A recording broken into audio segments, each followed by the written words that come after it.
Boundless Immigration News.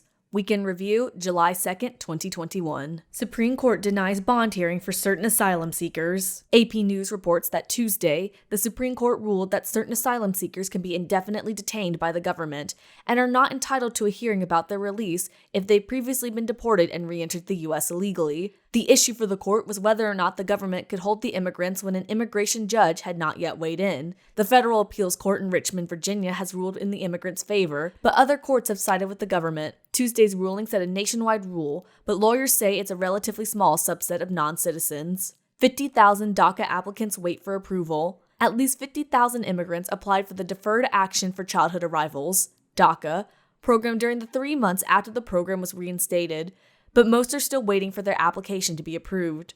From January to March, U.S. Citizenship and Immigration Services, USCIS, approved only 800 first-time applications, just 1.5% of the total number of applications received.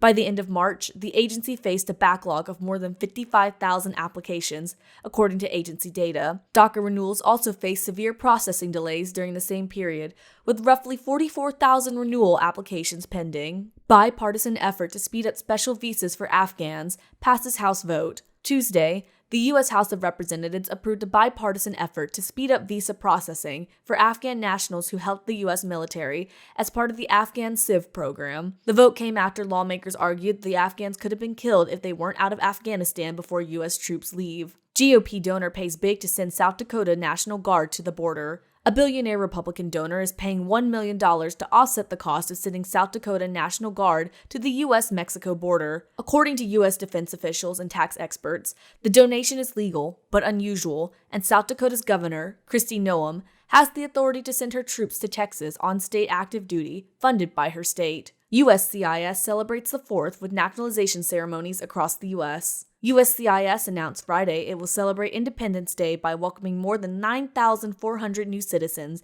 in 170 naturalization ceremonies across the country this year. Friday, President Joe Biden will hold a naturalization ceremony at the White House. 21 immigrants will become citizens in that ceremony as the Biden administration pushes to create more pathways to citizenship in the U.S. Those are this week's top immigration headlines.